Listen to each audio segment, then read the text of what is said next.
Hi. So I'm sure that my core people have noticed like the influx of videos and stuff. And I was just scrolling through shit and I noticed everywhere I go, even on like my sissy whatever, there was like fucking Israel and Palestine content. There like everything on TikTok was like somebody making themselves cry about the crisis in Gaza. And like people on cam that I was talking to were talking about it, and I just thought, Jesus Christ, what do I really think about this? And I mean, what I really think about it is that every time there's a human crisis that reaches trend and fad levels, that the tragedy itself gets exploited by either side as like, no, this is the victim and this is the bad guy, this is the victim and that is the bad guy. And I just think that it creates like this polarizing stuff that makes more issues down here.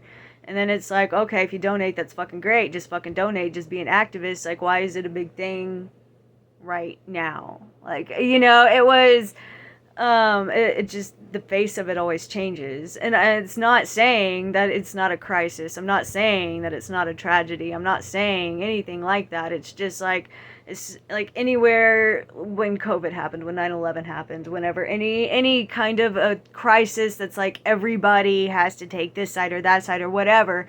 And I noticed on that last video, and it wasn't a social experiment, it was straight up me just doing it too. It was straight like I was like, see what happens if I put fucking Gaza in the video. And yeah, it worked. And I don't know what that says about me or you. Every couple of years we just kind of slap a new face on the same fucking thing, and nothing really changes. I feel like I remember being a kid during 9/11, and I just like it just feels exactly the same. I'm not saying, last time I said that, people like kind of put words in my mouth, and it's not like that I think that the crisis is the exact same. It's just everybody's reaction, everybody being so impulsive, everybody deciding like this is an issue about who we hate here. And it just, I don't know, I just don't think it makes any sense. I don't think any of it makes any sense. I mean, I'm not inviting anybody here to talk about how much they donate into charity and stuff. Like, if you do, that's great, but like, this ain't the place to like tell people that. Like, you're just making a worse case for yourself, dude. But yeah, like, I don't have anything against people who donate. I don't have anything against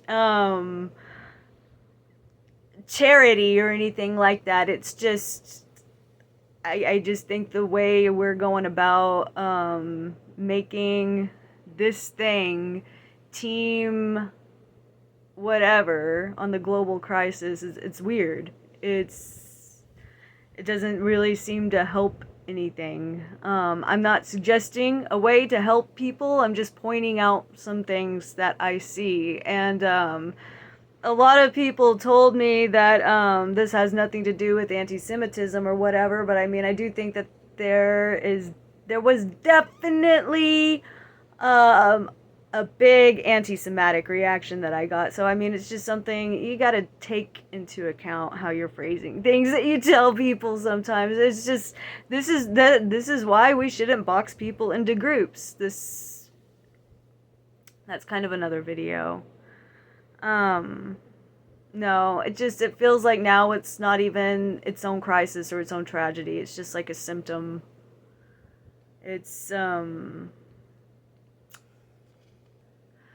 but, I kind of think that people were having a hard time telling, am I on the Palestinians or the Israeli side? And my answer is, yeah, I'm on their side. I'm anti-government, guys. Like, that's the thing. I don't think that most people take things like that into consideration sometimes whenever they get like really, really, really into picking and choosing. I don't know. I just don't think that we should do that. Okay, bye.